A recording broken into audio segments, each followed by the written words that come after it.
ufite abantu wamaze kumanipulatinga urumva, ariko nabo uko batinda bamenya ukuri, uko bagenda batinda bagenda bakubona. Je nije hano witonze gatoya, ibyo bimenyetso turabigeraho Gadva, ibyo bimenyetso turabigeraho. Nkumyutinze bwa nyuma ndakumanura, uretse kemeni ntago kumanura abantu, ntago kumanura abantu ibyo bisozo, ntago mbamanura nimufashwa gufungura umva kemeniki ngwino hano hejuru, mureke ibyo bintu bro mujye muri akoza ko none se ikibazo kumanuye dizimanise, kumanuye dizimani nawe ndamugukurikiza n'udashaka kujya ngo tujya nta kibazo nanjye manura. None se ubwo tuje gukora ceka wumve twumvikane ikintu kimwe, wowe ni wowe uzanye amakuru ko nishyuwe. Jewe reka nkubwire ngo uretse gato manza wumve point yanjye wimvugiramo, tuganire nk'abantu bakuru, zana ibimenyetso. Icyo cyawe ntabwo ushaka tugana nk'abantu bakuru, ntabwo uri kuganira umutaka propaganda tukawugira uri gutanga ibinyoma, uri kubwira abantu ibinyoma. Garagaza ahantu hamwe wimvugiramo kibini, wimvugiramo wumve point yanjye, garagaza ahantu hamwe. Urimo kunyumva ibintu ntabwo ari ubwambere bivuze, urimo kunyumva ibintu byo kuza mukaza hano mugafata ibintu mukabirunda ku muntu. Garagaza ahantu hamwe ndi kwishyurwa nkuko utaruga agatinyuka kuvuga ngo Godfather mfungisha abantu. Mu byukuri ni mwubahe inzego, kuko iyo muje mukaza hano mukavuga ngo Godfather, kuba nshobora kuvuga ku muntu nkavuga kuri saga yabayeho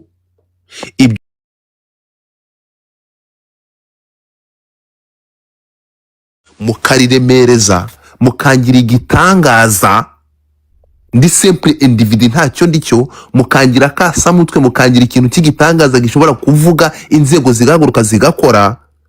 Urimo kunyumva? Ntabwo ari ukungira superstar, ntabwo ari ukungira igitangaza, ariko ntabwo biri kwafecta, ntabwo ibyo ngibyo ari byo kwafecta Godfather ngiye nyine, kuko njye ari byo kunyafecta nkabona bindenze nabifunga nkabivaho, then I surrender.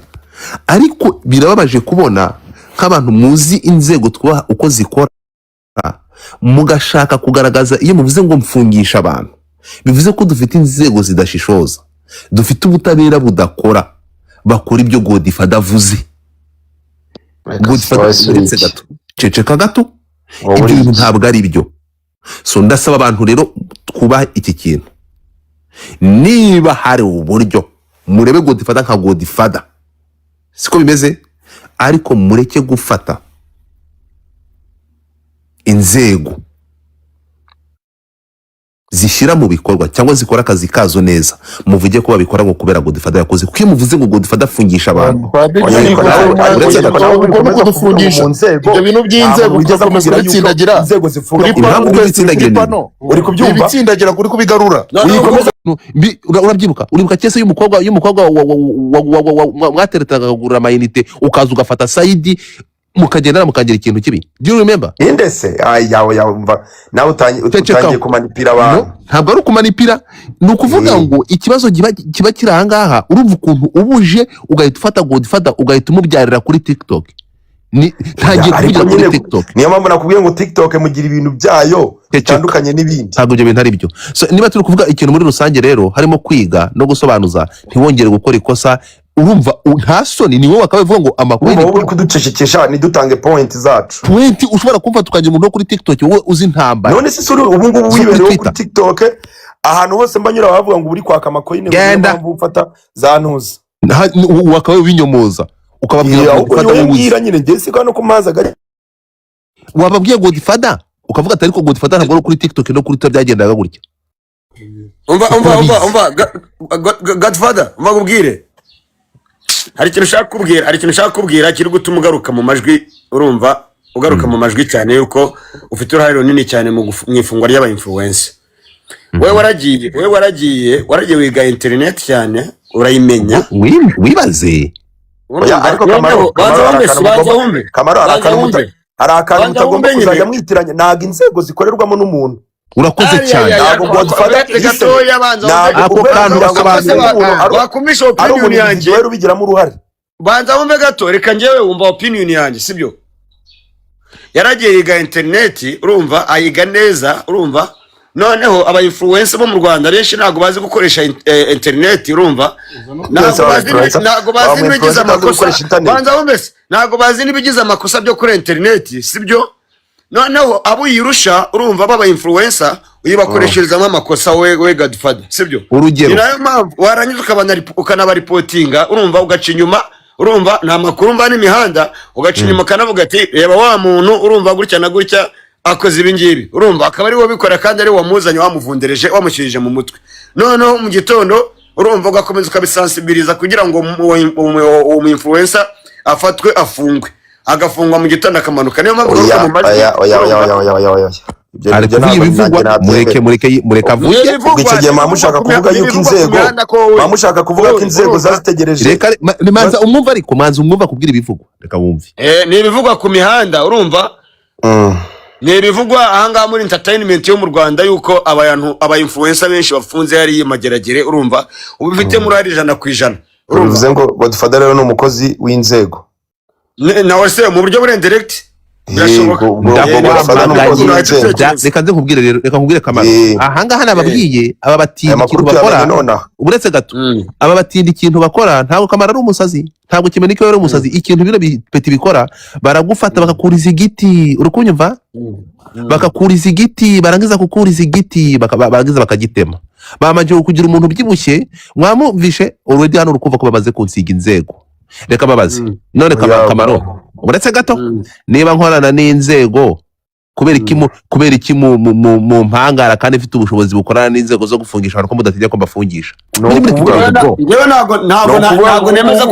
ntabwo nemeza gukorana n'inzego ntabwo ari byo mani reka Godfather ntabwo ukorana n'inzego ni kimwe nk'uko Kasuku iyo yifatiye zira barabaniga kabatuka abantu benshi bamushinja ko akorana n'inzego adakorana nazo ariko nawe iyo ufashe bino bintu ukabijyamo urumva uribaza ngo kuki Kasuku aha abantu banyena akabatuka gutya na gutya ariko inzego ntizigira ikintu zibikoraho no ukabitekerezaho ukabona nibyo ariko nawe wagaruka wavuga ku muntu rimwe nta kintu ejo ukagaruka kuri live ejo ukagaruka kuri live kabiri nta kintu abaye ubu turi mu gihe cyo kukubwiza ukuri gatatu inzego zibyinjiyemo itangazo rirasohotse kane ugatangira gukoresha ijambo ngo narabivuze gatanu umuntu akaba aramanutse umuntu akaba arafashwe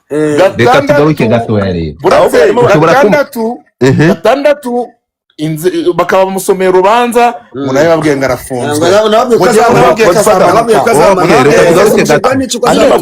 andi makuru ahari aravuga yuko uri ahantu uba wicaye nk'ahantu muri ofisi uri hano mu Rwanda n'ijwi uba warihinduye uri mu bantu bari mu nzego ahantu runaka ubundi Godfather ngo nta nubwo aba hanze ibyo nananze kubivuga nta nubwo aba hanze urumva hari ahantu ngo uba wicaye ngo kuzana ibimenyetso oya biriya ni AI niba unaba hanze urumva wowe niba unaba hanze uba Uganda uba nk'imbarara okay ni byiza ko dufite uretse gato dufite impuguke Didimani uyu nguyu ni umushakashatsi nyuma y'uko akoresheje iryinyo rye ryarahongotse akarisubizamo yakoze ubushakashatsi mu ntega amashyi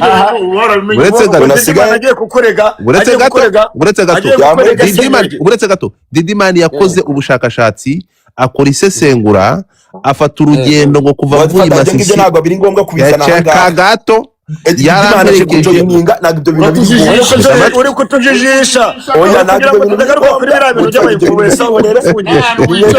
ibintu byarangiye yaramerekeje muri Canada uba yesi Didimani ese Godfather iyo ncece turababara oya Didima baravuze ngo ndi mu Rwanda babwire urugendo rwanjye iyo ncece turababara Didima bari muri Canada nk'umuntu abantu bangahe wewe wemera ndakubwiye we Didima katsindwe n'Imana Didima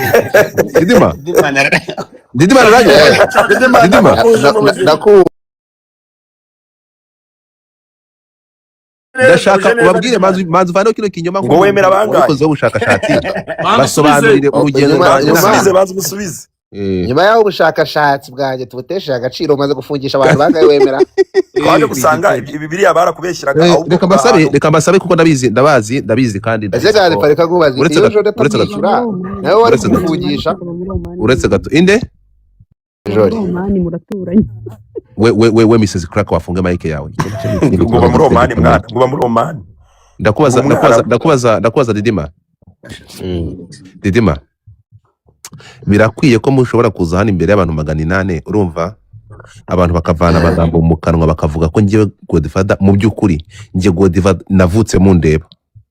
ntabwo Didima twakureba uretse gato ntabwo twakubonye Gadfa n'umutazi begeranye na Mucomante uretse gato ndabibona uretse gato ngo bagire ikintu kimwe Didimani ko Didimani watumwe n'inzego kuza kumvana kuri Clubhouse uzana kuri Twitter ubundi reka nkubwira ahantu bera igifura urumva uretse gato ahantu bera igifura uretse gato no Didimani uretse gato ntabwo mvuga menshi hari ukuntu wikunda cyane urumva witonze ubanze nkubwira hari ukuntu wikunda cyane so ahantu bera igifura rero nk'iyo bolo yo kuri Twitter yararangiye urumva ugera naho uza kunkanda hakana kinare ahantu ari nibereye urumva ko ibintu byarangiye tukabisimbuza ibintu none arimo arabigarura ahubwo urimo kubigarura none rero ubuse tubigarukeho nimba dushaka gusubira ku bintu byo kuri X urumva tuvuga uburyo watatse Jora akarwara umutwe urumva kugera aho atwishyura abishyura urumva atwishyura kugira ngo tumenye umuntu witwa Godfather urumva amakuru yame neza urumva mwageze naho mwishyurwa bawitonze gatoya nitumara kumumenya tumenye n'icyo umuhora ese iyo ataguha amafaranga byari kurangira nawe umugejejeyo ubwo urukumva uruhande nyuma yo kwishyura reka nze nkubwire ikintu kimwe Didima ahubwo nyine nakubajije umaze gufungisha bangahe wemeye reka nze nkubwire Didima ikintu umaze gufungisha bangahe wemeye Didima uretse kumvugiramo ariko siwe muri kuvugira rimwe kanze ngusubize Didima komereza aho ngaho narinzi ko urukumva rega ngiye buriya macecekanye menshi uretse gato narinzi ko wakuze ariko Godfather sungize umwana aho niho ubera igifura aho niho ubera igifura ntabwo ubasha kwihagarara wigira igifura agafurwa n'igisura uretse gato Keminike wakwihanganye reka nze nsubize Didima mwihangane mane ubu umeze nk'umuntu uhanganye n'umwana uretse gato Didima bakubwire urumva ibi bintu biba biri seriye ntutekereze ko ibintu bitari seriye sibyo utabiza uretse gato ntabwo Jora yakwishyuye kugira ngo uhindure uruhande uretse gato utangire kunenteraniza kwa byagenze bite ceceka nabo baramwishyuye aho ngaho na payment zirahari ceceka ngo abande none kwa Melody ariko reka mbabwire ikintu muri bigo uretse mbaye Keminike wajyanywe uretse gato inyungu za social media turazizi ndakubaza uretse gato bivugiramo mbaye Keminike uretse gato mbaye Keminike wagiye bakamuhereza amafaranga akaza kuyereka abantu none se uretse n'ibyo ngibyo ariko nge ntabwo vlog wacu ntabwo ejo bamuhaye amafaranga kuri live stream erega twega abahanzi baduha n'amafaranga twega abahanzi amafaranga barayaduha nese tubihakana aho ngaho abahanzi amafaranga barayaduha umuhungu wacu usigaye uko streaminga kuri YouTube live ahantu hose ari ntabwo ejo Gael yamuhaye amafaranga ibyo ngira ari ibintu birenze uribuka ejo bundi igihe wari witendegaga kuri Bruce Melody kugira ngo birangize bikarangira baguhaye amafaranga kugira ngo utazongera kumuvugaho nibyarangiye Keminike rero ukanga Ben umva rero nkubwire ikintu kimwe sibyo iryo ni ikosa uyu muri masimo gandaho kagarurwa imbere y'ubutabera mwamase utumye n'ibintu bigarura kandi wowe bagusabye mushaka tumye niruma umva nkubwire uretse gato giye ntabwo nza kukwemerera ibyo bintu uvuga baragira nyine ziba ntabwo ushobora kuza gutanga ibihwano ngo abantu batekereze ko ari byo gira nigendere rero watumuka wagenda nyine nagenda rese mundi ni ngombwa ko bagira none se waza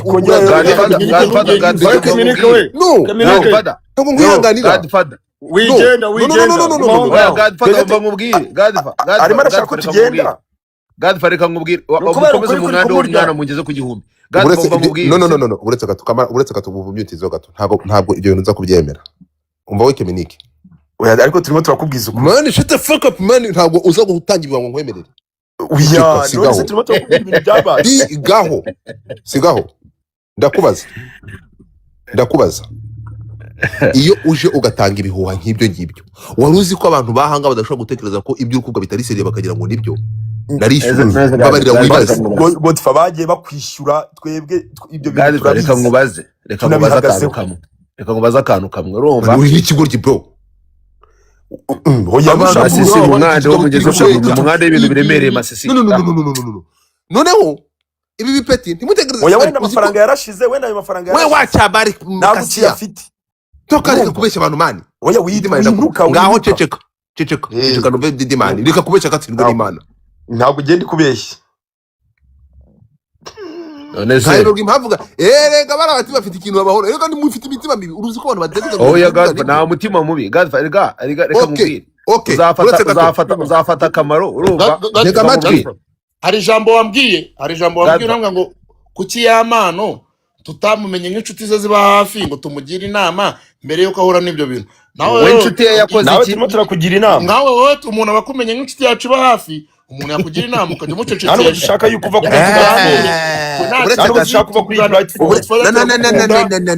umva mwamushinga umva mwabuhuye umwe Ukubaka umva mabwire showbiz. ikintu kigoye Keminike nta nama yawe nkeneye kicwe n'uburoro urumva ceceka katsindwa ntiyakuremye umva Didima hano uretse gato ariko Ibi njyewe bihuha, uretse babanze gato. bankandeho ceceka gato bakore kuri ceceka gato ibi bihuha mwagiye sinzi iyo mwagiye kubitoragura hano uzi ukuntu badarapa vayo hano hejuru uretse gato ntimuhora muvuga ko mufite ibimenyetso garagaza ibyo bimenyetso oya bya payment hano se turi mu rukiko ceceka gato bahitonze sasi gatoya inzobe yewe aha ngaha no Garagaza- gufungura cece- mikrofone reka no gufungura mikrofone nuko buriya numvaga Uretse gato, uretse gato. umva nkubwire uretse umva gato nkubwire Didimani uretse gato mbere yo kumbwira Godfather wimbwira ngo Uretse uretse gato ibyo uretse ushaka gato ariko wabimbwira simanza ceceka wumve abantu munkurikiye hano Didimani nyereka nawe Keminike mugaragaza imbere y'abantu 1,100 erega hano twebwe ntabwo turi mu rukiko kandi ceceka gato mugaragaze evidence ko hari umuntu wanyishyuye mugaragaze abantu umwe ibimenyetso se babizi ziba ariko nyine bawitonze ziba gatoya. ceceka ube point yanjye ceceka ube point yanjye bawitonze utongera uretse- kunzimisha Godfather ndakuzibya nudashaka ko wumva point maze mushaka kukuna mu mutego ceceka wumve ihangane, genda. genda Didimani uretse gato ndagusiza hejuru mbishaka ihangane Keminike ihangane kuri ceceka ariko mani ega Godfather abantu bonyine utinya hano ninjye na Keminike wagicewe amakuru yawe yose turabizi amakuru amakuru yawe yose dutandukanye n'abantu Keminike urongera kumvugiramo ndakumanura nta kibazo tumanuke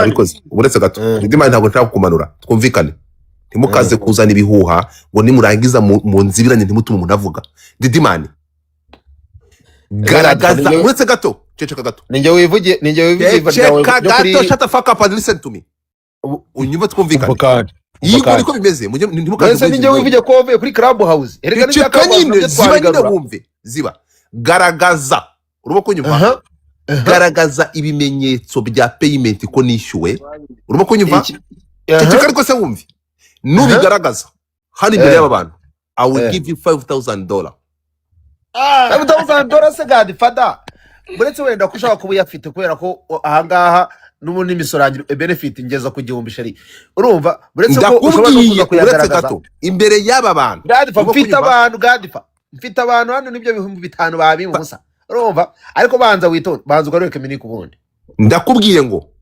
fata imbere y'abantu 1,200 baraha garagaza ikimenyetso kimwe turi kumwe nugaragaza icyo kimenyetso ntabwo nkeneye ko muvugiramo muceceke ntabwo ibyo bintu bivuze warangiza ngo ndi igifura reka nkubwire warangiza ukabigira burage ngo ndi igifura reka mbikubwire ngewe n'ubundi iyi mihanda ya TikTok si yanjye ngewe mba nje kwivugira uko ibintu ntabwo ari yawe ntabwo ari yawe urazanga ufite 2022 reka njye mbikubwire manza wumve twumvikane dusubire okay ufite WhatsApp yanjye uretse gato ceceka gato twagiye reka njye ntange fact ariko ceceka maze uratanga evidence sibyo utange fact jewe ntabwo hano ndi mu rukiko njye reka nkubwire uko ibintu bimeze then shut the fuck up ibintu bimeze iki udafite kubera icyo ariko winshikikisha reka nkubwire amambere hano nta muntu nyingi imboga iwe hari kuri Twitter mbere na mbere wabanje uzengereza umuntu bita Mutesi Jolly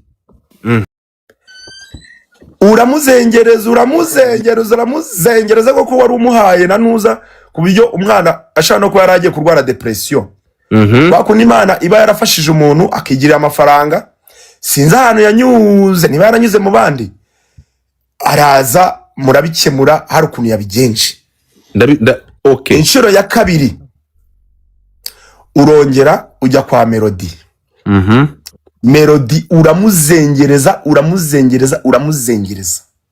ngewe I can give you a fact zuko baguhaye amafaranga bari n'ahantu hanze bakubwira ngo tubabarire ntuzongere no kutuvuga. Izo fact nutazerekana ninazerekana se ngewe ngewe uretse gato hari umuntu wanyohereje Banyarwanda uyu muntu avuze ko afite screenshot. Okay, izo uretse gato nakubwiye urabizi kuri umutindi uryo sa uyu umutindi se umutindi urangaburira ceceka gato uyu muntu avuze ko afite screenshot Keminike tega amatwi realite y'ibihari ndakubwiye nyine izo screenshot kandi hano ntabwo ndi mu rukiko niba ufite screenshot nakubwiye izo screenshot ziki suvuze ngo ntuvuze ko ufite screenshot ubundi se n'ubwa mbere umuntu yakwishyura undi ndakubwiye ntuvuze ko kwishyura ni ikibazo ceceka gato ndakubwiye ngo erekana ceceka gato ceceka uwumve uvuze ko ufite screenshot izo screenshot zereka abanyarwanda ndagunyereza mu bitano by'amadolari ndakubwiye ngo none se ubundi ubu telefone nta nubwo banayiba ariko ashaka ibintu hamwe mu gese ngende umucamanza ku buryo ngenda nkabika ibintu muri archive wangweki ngende umucamanza ku buryo mbika ibintu muri archive none wowe reka Godfather reka nkubwire abantu batakuzi rega ngenda n'inshuti yanjye uretse gato do not call me your friend nurangiza guze gutanisha izina ryanjye ari do kuko you are talking nonsense tega amatwi ntabwo ushaka kuza hano you get that title where my friend shut the fuck up then wumve ntabwo uri buze hano gutanishinge my name nurangiza ngo ufate title ngo you are my friend. Which kind of fucking friend ushobora kuza ugahimba ikinyoma nk'iki ngiki? Let me make that clear. Ntabwo ibintu byanjye biba kumugaragaro. Mutesi Jolly ku kibazo cya Miss Shanita nabikoze izuba riva. Ntabwo njye nyura ku ruhande. Ni ibintu byabaye izuba riva. Mutesi Jolly twamubajije imodoka ya Shanita. Iminsi irashira indiraza. Kugeza igihe Mutesi Jolly yaziye hariya akoresha amagambo. Byo ngibyo ni ibya nyuma bya mu bya mbere. Ikicucu manu reka nze nkubwire rero babarira ntumvugiremo. Please ndagusabye. Rero ikibazo cya wari umva iyo bahe moderator mwe mu meeting ndamwifitiye iyo. Mwe mu meeting ku meeting ubudi. Naba modereta kuko uri kumva zinjijwe nizabo modereta ziri ku meeting ari. Wibatuka genda gake. Wibatuka genda gake. Tugenda gatoya rero unyumve Keminike. Iyo ushaka kuvuga ngo nje nawe nje nyiri bikorwa nawe wewe wabikurikiranaga nanjye wabikoraga ninde ubizi ntacyo nigeze nkora mu bwisho cece ko mvugiramo ndaza nguho turakuzi wafashe umwanya wawe uravuga mu buryo burambuye sibyo watumye mvuga se cece rero wumve version ya nyayo cece kera watumye mvuga ngaho muting urakoze cyane ndongere ku mutingura nta kintu ngende nkora mu bwisho nta na kimwe ibintu byanjye byose babiri ku mugaragaro uriya mwana w'umukobwa niba nabyibuka uribuka mumbwira ngo ni musabe imbabazi urabyibuka abantu bose bavuga ngo ni musabe imbabazi bambwiye ngo musabe imbabazi byagenze gute Dekeza napfuye nawe iki do you remember urabyibuka ariko wazanye Didimane hano so here's the thing funga mic yawe igihe cyose udashobora kuba umunyakuri muri wowe Keminike wowe udashobotse usiba Twitter nka 5 ku munsi njewe ntabwo kubaza uretse gato ndakubaza wowe nakubwiye ngo garagaza screenshot nishyurwa na ba Bruce Melody ntabwo ngewe ntabwo hari bitanu by'amadolari garagaza screenshot okay ntabwo ndi mu rukiko izo screenshot rero urimo kunyumva ntabwo muri rukiko ni nkuko natwe batwishyura ni nkuko byishyura na bandi aho ngaho reka nze kubwire ntega amatwi ntandukanya nawe ntabwo uko niko kuri ndabikubwira ntabwo ntega amatwi Keminike ndari gusobanurira ntandukanya nawe ntabwo ibintu bikora kugira ngo muri cyo gushyira mu nda nkuko ubikora. ariko Then shut the fuck up. mbabarira Reka maze nshyire statement. Erega naje gusanga muri bitangaza mushobora gukora ikinyoma mukagitunganya kigahinduka ukuri. Ntabwo nzabemerera. Umunsi ni byiza ko ari ibintu biba binagaragara. Umunsi kugira ngo mvugane n'ura mwana w'umukobwa bwa mbere mvugane nawe,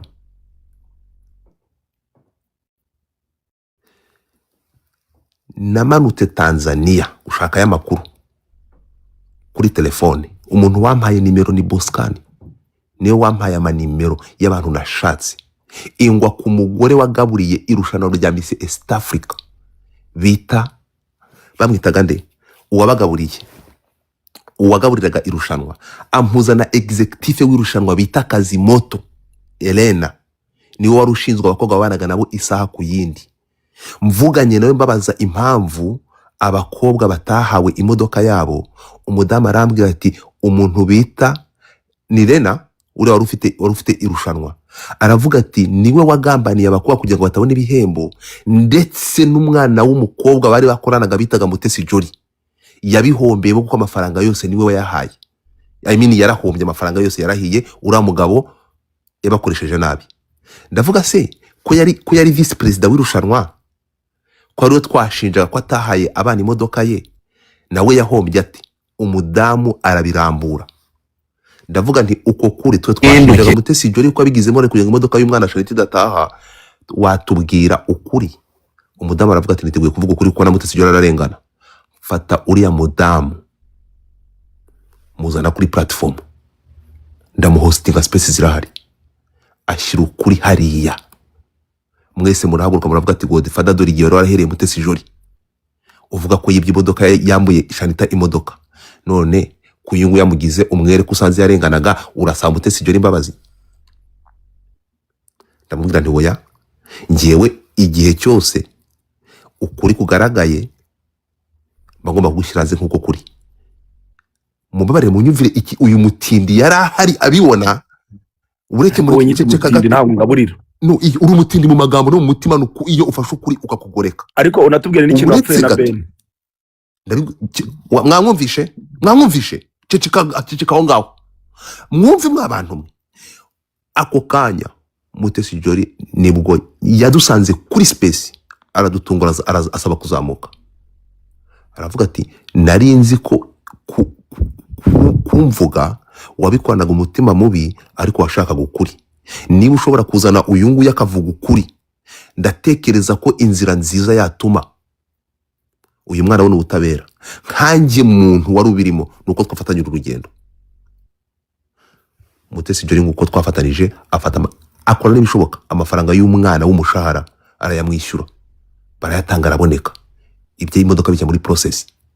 Ntabwo nshaka kurengaho, nguko uko navuganye n'ura mukobwa. Urumva weke Menike, nguko uko navuganye nawe, ni ibintu biri recorded bidara ku space. Afata Shanita, duhamagara conference call, bavuga ko bagiye kujya muri process zirakurikizwa. Uramwana yishwe n'amafaranga ye makeya. Urumva ko nyumva? So iyo uje rero hano nk'umuntu nari nzi baguturamye hariya, uturamye, dore ko iyo mwaga mumaze kunywa twadukaziye twanyu nta kindi mwaga mufite mukora. Ariko kazi hari zo watuguriraga. Mutazigura se ni mwararango ngo ni mwishaga ngaba. Oya Godfather, okay. Uretse iyo rero uretse gatubwira abantu hano. Mani biba bibabaje iyo uje ugafata ibintu byose. Reka mubwire ko umuntu yakwishyura warangiza. Social media zigomba kudutunga, sibyo? No, ntabwo social media zigomba kudutunga. Sigaho. Wapfuye iki na Ben? Okay. Manzi ubwira abantu ikintu wapfuye na Ben wiyunze gute? Ibyo mvuze niko byagenze, siko byagenze. Wiyunze gute na Melody? Ndaje bigereho. Ndakubaza. Ibi niko byagenze, siko byagenze. Subiza. Fungura. Ngiye nakubwiye ngo kugira ngo bigeraho ngaho byasabye iki? Ndakubajije ibi mvuze byabayeho, n'izo space zabayeho ntizabaye. Erega bamano ya Didimani, kandi Didimani yagombaga kukumfasha. Nge se nagushobora. Ndi kukubaza ibyo mvuze ni ukuri, si ukuri? Ukuri ni nka 20%. Kagenda ubona utemeye biriya gicoco gusa. Hanyuma ibi ngibi icyo ngicyo ikindi waruvuze ngo ni cyane hari. Twubahana ibintu byo gutukana ntago ari byiza. Ndakubajije icyo ikindi waruvuze ngo ni cyane. Ugiye kumbwira ukuntu wiyunze na Melody, utubwira ukuntu reka mbigusobanurire. wiyunze na Melody ute ushwana na Ben ute? Reka mbigusobanurire. Ku buryo tugera no muri za management zabo tugasanga hari ibintu kubera ko hari ibintu batubahirije runaka bikarangira ushwanye n'umuntu. Reka wavuze ko screenshot ntabwo screenshot z'iki none se icyambere ntabwo njye coding abantu mwana njye se njye tega amatwi icyambere ngishyizeho umucyo urukumva. Reka n'icya kabiri nkikubwire kuko njye nta kintu ariko kira cyambere nacyo ntago banyuzwa abantu. Reka nakubwiye nta munsi n'umwe kinyoma gishobora gufata intebe as long ngewe ibintu byanjye bibera ku mugaragaro nuko byagenze kandi nawe urabizi. Sinzi objectif na papa waba ufite but you know the truth. Nta papa mfite ahubwo ndimo ndagira ngo dushyire ibintu ku murongo. Reka ngusubize icyo ngicyo ubajije rero. Yego kangusubize kuri icyo ngicyo nibwo muruze kumenya ngo dufate ubundi we kandi ntabwo ngiye nihisha mani. Ariko umbwira utantuka uwo ni wenje. Yego as long icyambere nuko byagenze kandi abantu bari bahari murabizi. Abantu bagiye muri comment babikubwira ko ariko byagenze. Ntabwo njye nyuri ruhande bro. Oya abo bantu ntabwo babizi ntabwo babizi nkuko tubizi. Uziki uretse kunywa ibintu byinshi buriya. Rega buriya usibye ibintu ntajya kwivanga ibintu nta kwivanga byano kuri TikTok. Wavuze ko ufite screenshot tega amatwi. Wavuze ko screenshot ariko byari kuri Twitter ho ntabwo wabindusha. Tega amatwi. Wavuze ko ufite screenshot gukora uko byagendaga byose turabizi. Wavuze ko ufite screenshot ndi kwishyurwa. Ntabwo nakubwiye ko ufite screenshot nakubwiye sinjye ndi coding njye ntabwo ndavuga. Oke ngaho rekera aho ngaho rero. Rekera aho ngaho ntabwo ari impangana ngo uhangare. Warumbajije ikindi ngo cya Melody ngo niyunze na Melody. Nakubajije wiyunze na Melody ute byagenze bite? Ibyo kuvuga ngo wasanze ngo waramurenganyaga washwanye na Ben. Ceceka rero. Ceceka. Aho umuntu yari inkora mutima yawe agahinduka umwanzi wawe. Aha. Urumva ko ariko rero kana Kemenike konzi ko warangije ishuri wagira ko educated. Ngerega nimo ndakubwira ibintu bro, you acting like educated idiot. Ndagusobanurira impamvu. Who are you kwinjira mu mutima w'umuntu ukamenya kundi yabaye umwanzi? Aravuga ngo Kemenike ntacyo afite cyo kuvuga kahambira. Ndakubaza gato. Ushingira kuki wifata ukavuga ko umuntu yangundi? Is that fair? Erega ubwo rero nawe ushatse kutugira ibimara. Ndakubaza Kemenike ndagukunda ndakwanga. Ntabwo ibyo mbizi. Ariko ukamenya ko nanga debeni ukabimenya. We waramwanze biragaragara. None se ubu utazi ko ngukunda kandi wowe wenda uzi friendship yanjye nawe ukaba utazi ko ngukunda cyangwa nkanga ukamenya ko nanga undi simwanjye. Reka ngusobanurire nani Kemenike. Sinza kubyita amarangamutima ko nzi kubyica nkana bitewe n'imyaka n'igihe umaze muri intuza muri showbiz cyangwa umaze uri kuri izi mbuga. I know you know a lot. So reka ngusobanurire rero. Ukaye wigiza nkana. Reka ngurike kururiya nta munsi numwe urimo kunyumva? Nta munsi numwe nuza gusubira inyuma uwo Melody uvuga nangaga. Urimo kunyumva? Ntabwo nigeze nanga Melody. Nta munsi numwe ntacuranze indirimbo ze wowe urabizi. Nta munsi numwe mwicyo gihe mwavuga ngo ndamwanga ngo nkunda debeni. If you remember ndi mu bantu murabizi ko muvuga ibi gusa ntimushaka kuvuga ibyiza. Ndi mu bantu bahagurutse. Ndibuka njya kuri live na Bruce Melody yari yakoze kuri Instagram. Urimo kumva? Naramubwiye nti what I have to do. Igihe yanserezaga akamanura akavuga ati ndakwishiye nkuko nanjye wamanuye kuri Twitter. Do you remember? Iyo saga ndayizi. Urabyibuka? Naramubwiye naramutwara avuganye hariya ndavuga nti ibyo icyaba cyose remember ko uri muri tour muri Amerika. Kigali muri Amerika. Urimo kunyumva? Mwese mwaruciye murarumira. Ndavuga nti ndavangaha ikindaje inshinga nuko ujya gupromotinga ibitaramo ufite muri Amerika kuko uteruye idarapo ry'igihugu. Navuye aho ngaho mu gusererezanya amanura ndagenda nakoze ibyo namusezeranije. Ndi mu bantu bapromotinze tour za Bruce Melody muri Amerika. Niba ubyibuka? Sinzi kubyumva. Nicyo gihe mwavuga ko mwanga. Njya kuri panel tukaganira tugatera blaga kamanura. kugira ngo ipromoting byagenze bite rero uretse gato genda gake kuko ntago umuntu mutacanaga uwaka wahituza wowe ngo uhite utangira gupromoting ibintu noneho uri umunyabwenge buriya reka nkubwire kimwe mu kintu nkuzi uri umunyabwenge uretse gato ufite ukuntu ibintu byinjiramo umuntu akazashiduka hakunze umuntu aho ngaho mubabarire mwumve icyo gihe ndakubaza nuza gukurikirana icyo gihe Melody yari yakagiye i Burundi ntabwo yari yakagiye i Burundi niba ubyibuka kiriya gihe yari yaravuye i Burundi yego i Burundi byagenze bite mu bijyanye n'iki se mu bijyanye na Pafa mu bijyanye nawe uko mwavuganaga mu bijyanye na promotion mu bijyanye n'iki umva ngusobanurira ikintu kimwe turi kumwe igihe cyose wavuze ko kwanza umaze unahindura statement nta muntu wanga undi ntabwo wowe ufite ubushobozi bwo kudetermina ko umuntu yanga undi ntabwo ari byo uba wibeshye first of all bara n'abahanzi aha niho biva bara n'abahanzi reka nkubaze ikintu kimwe ko muvuga ko nangaga umwe ngakunda undi urukunyumva ntimwe process cyane ntago wagitarutse wigiye kwanza gato mbere yuko wanze kunsubiza kanisha ceceka ndakugereraho mujye mubwira abantu uragenda ugafata akantu kamwe uragenda wageraho uretse gato ceceka gato mukirengagiza ko ku giti cyanjye Godfather nakoze ibishoboka ngafata Bruce Melody na The Ben nkiyiranja kugahurira kuri platform imwe ibyarabaye ntago byabaye ndi kukubaza byarabaye ntibyabaye nazanye Bruce Melody azana na The Ben baza kuri platform yanjye baraza mu kiganiro ndabakurikiranya nyuma ya Bruce Melody The Ben aravuga byarabaye ntago byabaye none ko nangaga mbere yuko ugeraho ngaho bivuga ngo njyewe kwibyo mubyirengagiza mbere yuko ugeraho ngaho uretse gato iyo muri ceceka gato none se kuvuga ko nanze umwe ngo nateranyije ngo navuye ibyo bintu bibwira abantu bahana ibyo bintu bibwira abantu bahana uyu muntu kuma fact nta fact ndi kumuha ndakubajije ibyo bintu icyo gihe baza bakaza kuri platform yanjye bose nakundaga nde nanga nde ko bombi bari bahari wansubiza reka ndeka abantu babaye benshi bavuze ko nanze umwe nka mwana kanegere mu turimo tw'amaboko da azanga gusaba ko yine hano guma hano ceceka uvuze ko nanga gumwe ndi kuguha fact ko bose baziye rimwe nkabatumira bakaza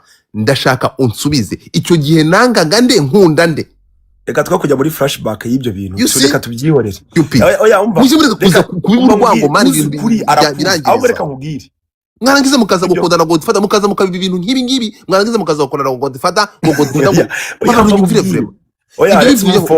reka mwereke n'iki kanze gusobanurira mbere kamanze nguyimpamba ugende n'undi munsi mutazojya kuvuga ngo uri muracecekesha ceceka nyine ziba nyine kuko uri kuvuga ubusa nose muri ndakubwira ngo iki ndikubwira ngo unsubize ukakunsubiza nakubajije Kemeni icyo gihe nakundaga nde nangaga nde subiza urumva wowe uri muraprovinga yuko ibyo uri kuvuga ari byo kandi ni nawe host nta n'ucyo nakora kugira ngo nyine biprovinga nyine yuko ibyo uvuga atari wahe ijambo ni ryawe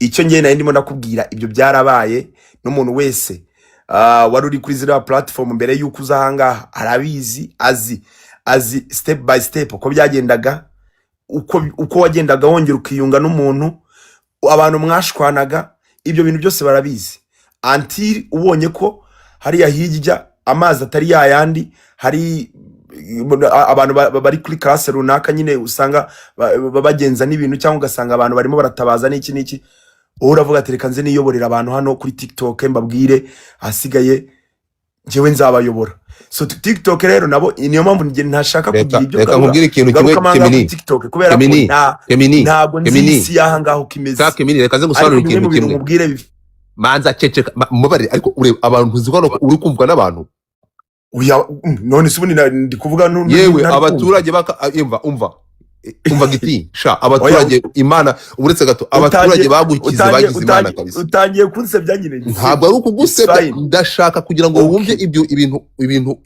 nkubwiye mu kanya wumve n'ibintu uri kuvuga nakubajije uretse gato Godfather nakubaje n'ikibazo kare wanga kukinsubiza ni ikihe wabajije kubera iki ni ikihe dayeri tunave muri biriya bintu bya kera byabari ibyo byabitari byo katsindwa n'Imana kafe huru banza bumve kubera iki abantu bahagurukiye uretse gato kubera iki ntabwo nkwemerera nakubajije ibyo bintu wijya kunzana ngo mu bya Miss Jolly ngo mu bya Ben na Bruce mwabantu mwe ibi bintu ninde wabizanye uyu mugabo yaje nese ko umuntu agomba kugwa na factors zifatika uko wamumanuye ntabwo namubwira ko mumvugiramo na Didimani zamuka nigize mu avuze niki erega naraje uretse gato ntega amatwi ntabwo ibi bira bintu mwari by'ubunajyi naraje bapfuka umunwa noneho ikintu cyo kimbabaza ukaza cecekano gataya ngo difata ngo urabizi ahantu mubera gatsimwo gatsindwa mwe kugupfuka umunwa ko n'aba followers ngira umva uretse gato ahantu mubera gatsimwo gatsindwa mwe ngo difata ngo urabizi ngo kuri inshuti yanjye warangiza ukampara ariko ni inshuti yacu mwana turanakwemera buri ukagenda ubone turanakwemera kagenda ubone ibintu byose wanakora bitarimo umugati ibintu byose wanakora bitarimo umugati ibyo bintu nta kintu byabinamaze ntega amatwi ngusobanurire urukunyumva imbere y'abantu hano bro ngo difata nta muntu ushobora kumpa amafaranga ngo ukora iki ntabwo bikunda nanakwibagirwa yampaye amafaranga yakura ubwo nkamushumika Melody oya yashize wowe y'amafaranga ashize cekamo gato Melody untega amatwi neza cyane urimo kunyumva Melody nujya gusubiza amaso inyuma uretse akantu kabayeho akambwira garuka hano akambwira ngo ntabwo Twitter ari ya nyoko urabyibuka none se aho ngaho byari byarahereye hehe ntega amatwi urabyibuka nyine umva uretse gato Godfather uretse kanani Kamaro ihangane gato uretse gato kari akantu ahantu havuze ko Bruce Melody ntamwumva urimo kunyumva Kemini kandi nawe urabizi yaraje nayo mfanye ikiganiro n'umuntu bita inde narimo kuganira nande niba ubyibuka agane buko umuntu mwaganiraga ariko ibyo byose none se narenza wi icyo nzi nuko yakwishyuye neza atari amafaranga mu bijyanye na revenge nibyo ufitiye receipt cyangwa ufite receipt y'amafaranga yaba ari ibyo ngibyo nyuma yuko ibyo ngibyo biba nuza negotiation zagiye ziba mani reka nkubwire man sinzi niba muba mufata abantu mukatugira ibimara mukumva ko wavuze ko iri jambo ntabwo ndivuze iki gihuha nutuzana izo receipt ni nko arkashari ko utankanga nzanira receipt zikise ngaho rero fata tana receipt zi ngaho fata kayozo kawe upfukira ngaho ibi bintu nabijyana muri libu rero ngo nkoze nabi Godfather gusa turakwemera mwana turakwemera ukomeza ubabage ugwaye amafaranga umuvuge neza none Keminike yo erega Godfather we yamaze kubyivugira kare yuko inuze murandasi ayikoresha mu buryo bwa business urumva rero Kamaro tubaye turi kuri social media tutagomba kuzikoresha mu buryo bwa business waba ufite ikibazo mu mutwe wawe oya noneho we rero ntabwo ibyo icyo shaka kuvuga ntabwo cyumva no kuvuga ngo Godfather sibyo we yakora ikintu cyose gishoboka urumva akabona amafaranga urumva yaje mu nda n'inyabutongo wamuginga Kamaro kamubaze kama ngiye kukubaza ikintu kimwe sibyo iyo turi aha ngaha sibyo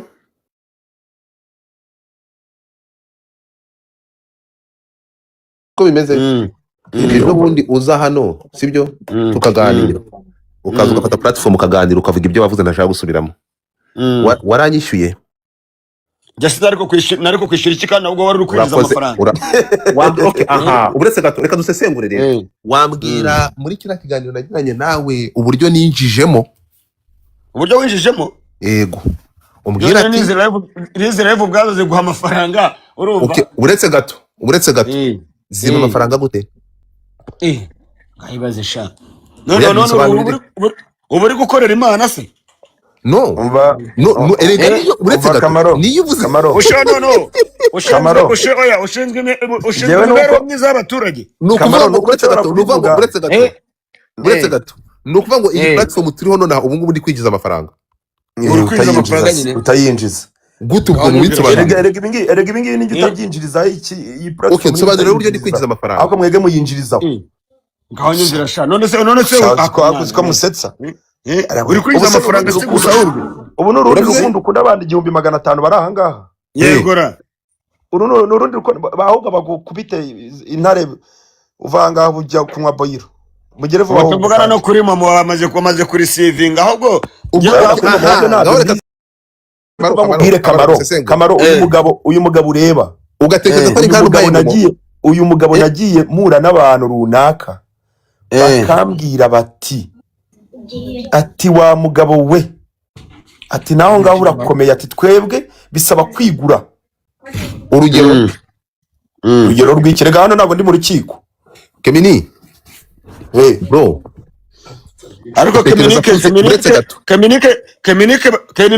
Keminike yakubwije ukuri numva ebana yakubwije ukuri kwinshi cyane ubundi ibyo bintu ntabwo ari nabyo nshaka ko dutindaho ahubwo reka ubwire mbere twakora kugira ngo platform tuyigire nziza niki twakora kugira ngo platform tuyigire nziza ijya kuzana twaduka uretse gato ijya kuzana haminga umuntu ushobora kuzana ijya kuzana bwa bukaziye bwanyu muze mu bwicarane hano amakazi se ariko uretse gato wakumva nyamunsi ivuga ese wakuriye zingahera ariko Godfa nakuguriye izirenze rimwe narakuguriye Kemini narakuguriye izirenze rimwe Keminike narakuguriye wanguriye izangahe nyagusubize nonaha uyakuye he ako kada kawe kugira ngo kamere gutyo kameze kada imbere nabigizemo uruhare narakusindishije wotsende tojarayo Godfather ngiye kubaza ikibazo mbere yuko mbaza kamaze mbwire Keminike nguha impamba Keminike ngiye nshaka kubaza ikibazo kimwe ihangane gato hano harimo icyo nazi bita ngo niba ari inoza amasisi kirashyanuka umva nkubwire Keminike harimo ibintu bishyanuka yo mu bantu ushobora gusiga icyashyu ugaharabika ntabwo Godfather ngiye byakunda keretse nsinziriye reka nk'ubu tugize amahirwe tukagufata tukagusanga nk'ahantu tukagufata nko mu mashati ariko mbabarira wibaze tugakora nka space wumva zimwe zasagutse kuri Yesu ndakubaza we Keminike tugufashe wowe twayikubita amagare bakakubita wakubitwa ku buryo wagenda wabyimbye nka kabavu bigenze bite ukandagiye Kigali kandi mukandi ubwiye bari hondi ureba gandi babarire wumve babubwire Godfather gusa mane reka nkubwire nje nubwo nubwo ugira amabi menshi ugira n'ibyiza umva nkubwire rero nubwo ugira amabi ugira n'ibyiza ubwo buryarya bwawe nibwo mba nashaka bro sibyo Kamaro ntukaze kundyarya ntabwo nkunda inyarya ndakuyarya se kuko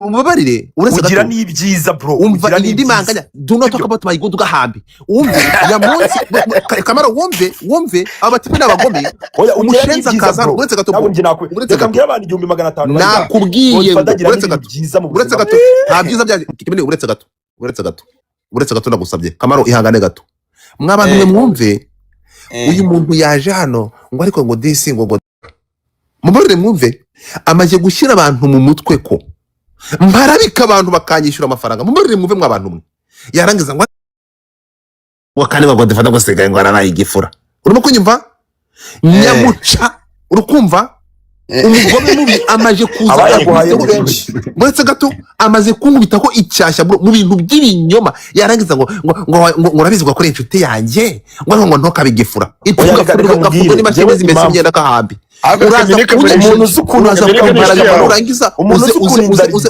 inshuti yawe umuntu uzi ukuntu inzara ntabwo yasereza uburyo bamuhaye amafaranga shut the fuck up reka nkubwire amafaranga reka nze nkubwire Keminike reka nze nkubwize ukuri ntago amafaranga yose ko yariyera ndakubwiye urakaribwa na gereza ntago najya muri gereza urabona umusenzi mani urashaka kumujyana kuri bagenzi Kamaro social media wowe avuze ngo social media ndayizi urimo kunyumva nawe nagiriye akamaro kuruta n'abandi bose urimo kunyumva iki ngiki ntabwo kiyizi cyo niba umuntu ashobora kuza akishikikisha amenyo ngo urumva turi inshuti ngo ntukabigifura ngo bantu muri kureba hano ariko ntukajye ubigifura pe gafurwa amara ipu erega ngiye kandi waruka nta kibazo kandi yaje piyo ni kabura yanabikubwira reka nze nkubwire nani Keminike wowe ushobora gutekereza ko ufite ubwenge urimo kunyumva oyangira ubwenge ngira pe n'Imana izanamfasha sinzakoresha ubwenge kuri platform ubwo bugome n'ubwo buturanya bwanyu nabumenye imbere ntabwo kuza hano niswe umugome ntabwo ari ubushabiranye none se Kamaro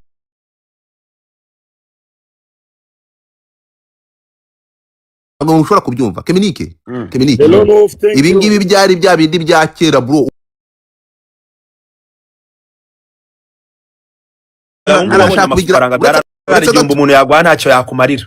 Ceceka gato umuntu akaza ngo Godfather ngo ntukabigifura agafata ikintu ceceka gato agafata ikintu kiri sensitive nk'iki. Reka nkubaze Kamaro. Kamaro. Nego ndakumva. Ibaze umuntu kuza akakwita umuntu ngo you are my friend ngo uri inshuti yanjye siko bimeze yarangiza akakurundaho ikintu ngo uzonga umuntu ngo akakwishyura. Ibi bimara byose nabihaye ntibyamaye n'amakoyi no wamugani none rwarangiza umuntu mbona Godfather nawe ariramo umusenza akabiba propaganda ngo mfite n'ama screenshot mfite amaresiti bakohereza amafaranga cyangwa ngubwire yashiriyeho wabivuze kuba waganiriye n'umuntu birahanye yazane wamwumvisha amafaranga warayariye mwana ngo wayabonye ceceka hano usigaye kwishyura neza nakubwiye ngo zana screenshot ngo $5,000 by'amadolari ubundi reka mubwire Godfather ndakubwiye muri babi hano nayiga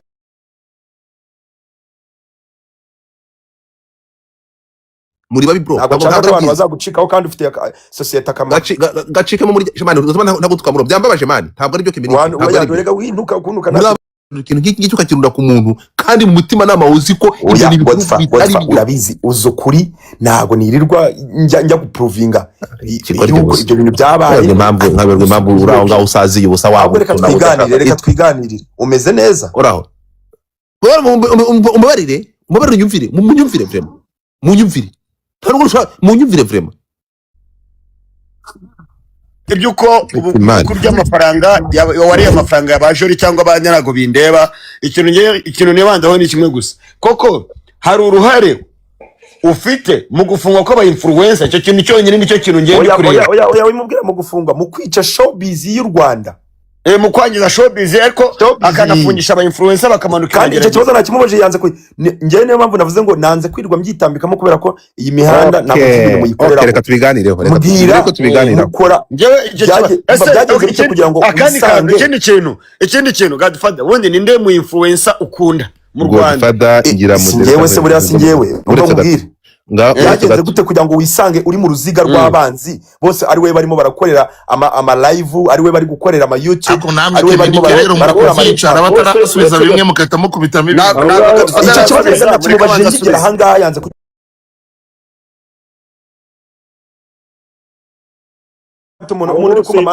reka ngusubize urundi kusabiriza neza ngo n'abaziguhe nuko utazukuriza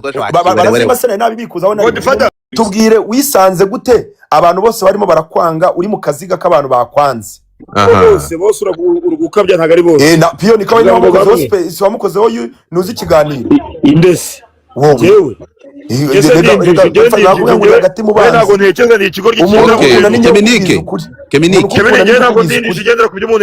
Keminike yabonye akanyenyeri niyo mpamvu ari kwivugisha gutya urumva je ntago ndinjije igendera ku by'umuntu yavuze ibigenderemo yabonye akanyenyeri Piyonika wabonye akanyenyeri oya Kamaro je ntago ndinjije igendera ku by'umuntu yavuze ikagenda. Okay Kamaro funga mic yawe ndagusabye Njuga funga mic yawe gato Njuga thank you bangumire we Keminike tuganire neza ariko tuganire neza duhe ikinyabupfura abantu 1500 bari hano sibyo se ikintu kimwe mukora kandi mutazi ko muri gukora amakosa turi kumwe ikintu mukora kandi mutazi ko muri gukora amakosa kandi which is not okay urimo kunyumva first of all ngiye Godfather mujye mumvuga nta kibazo sibyo munyita ibyo mushaka siko bimeze ariko mwubaha inzego reka nongere mbibasabe kuko twege nabo tujya dusuzugura inzego uretse gato iyo muje hano urimo kunyumva mukavuga ngo Godfather sibyo tubanye igihe kingana gutya muza imva n'imvano yanjye naje mundeba urimo kumva we Keminike ibingibi byose kuko uzi ko sinjya mfata iruhande ibi byabaye kuva ku munota wa mbere naje undeba nagusanze kuri platform navuga namazeho umwanya ya Twitter urimo kunyumva ibyo nahakoreraga urabizi, uko nabikoreraga urakuzi, kugeza n'uyu munsi sinigeze mpinduka. Warangiza nawe ukaza ukunga mu jambo ry'umuntu umenye uyu munsi, ukaza ngewe ikintu nemeranya n'aba ngaba ni kimwe, ibintu byo kuvuga ngo ibintu byo kuvuga ngo ufungisha no winca mu ijambo kandi ari byo umaze kuvuga. Reka ngusubize, wincabirane wimbera ngewe ibyo bintu bigeze wumva mbivuga, wimbera mbirikanyi, ceceka, musubize n'uyu mugenzi wawe, kuko none se avuze ngo iki hano gato, genda gake wiba mbirikanyi ngucabiranye uretse gato, urabizi ko nanabyemeye no kuva mbere. Ngaho ceceka gato, yihangane gato.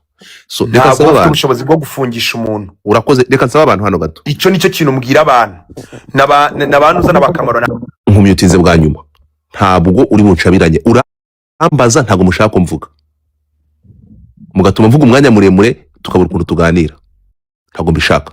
Tugende gatoya, njyewe ni muze ku ruhande rwanjye Godfather, face me kanjye ku giti cyanjye, ariko mbasaba ikintu kimwe, mushobora kuba mubikora mubishaka cyangwa mubizi, ni mwubahe inzego. Abantu bose ndi gusaba, reka ndi kukubwira wowe wenyine, n'undi muntu ushobora kuvana ijambo mu kanwa